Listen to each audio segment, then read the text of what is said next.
Do you suffer from dry mouth conditions? So let's talk about that today. This is for Aunt Millie, and this is for you and all those that have Sjögren syndrome. Sjögren's is an autoimmune disorder that affects a dry mouth and dry eyes. My specialty is mouths. As a dental hygienist, I'm Becky Moore with Restart Hygiene. So we're going to talk about how it affects your mouth. Now, this is important for everybody, not just patients who have autoimmune disorders. Dry mouth condition increases your risk of disease. What disease? Would be cavities, which is your tooth disease, gingivitis and gum disease, which is your gums and your bone. Which is worse? Do you know? Gum disease generally is worse because we can't fix it. Cavities we can normally fix. And if we can't fix a cavity, we can normally pull the tooth and put something back in there. So we want to make sure that we take good care because both of these conditions and diseases are preventable. And I've been trying to prevent those two diseases my whole 30-year career. So let's get back to the point. Dry mouth. Why do you get dry mouth? Sometimes it's medication, sometimes it's a body issue, an autoimmune thyroid condition. It can be hormones for women. It can be a heavy night of drinking and alcohol, and it can dry your mouth out. So understand that dry mouth doesn't mean you're pasty dry. Doesn't mean you're pasty dry. It just means you don't have as much saliva. You can hear it when your tongue is moving around, when you're talking. You can feel like your mouth just isn't as moist as it used to be. And sometimes it happens so slowly that we don't even realize that it's happening. Clinically, when I'm seeing patients, I ask them if their mouth is dry, and they're like, no, it's not dry.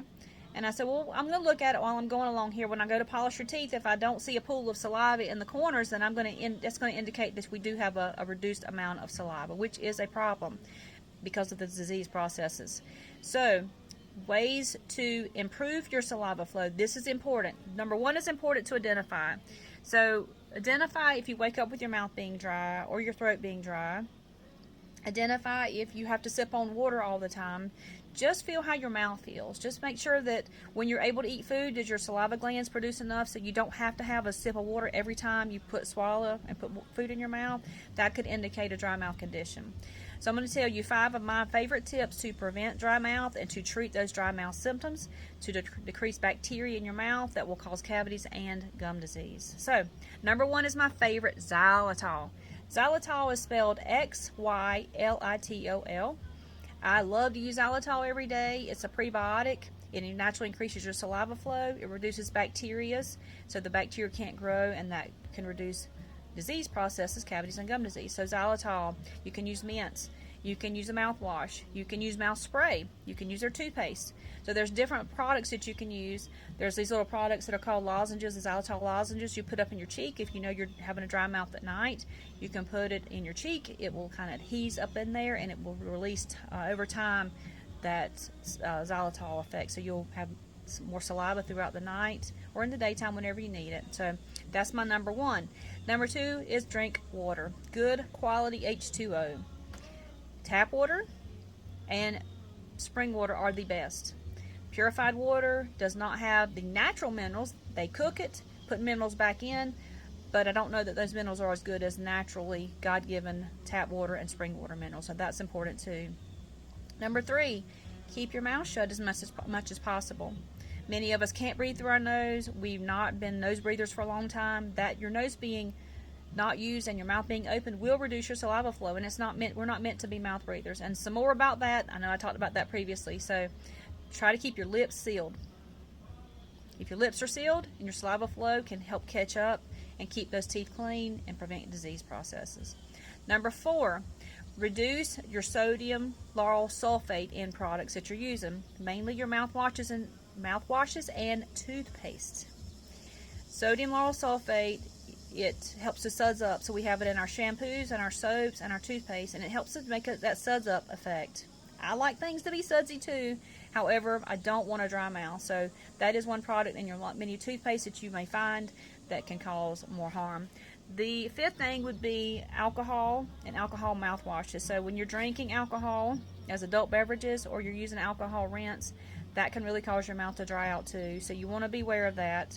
We generally tell patients to keep their sugar and acids to a maximum of 20 minutes, so that way the bacteria can't do the harm. So if you're going to have an alcoholic drink, absolutely fine.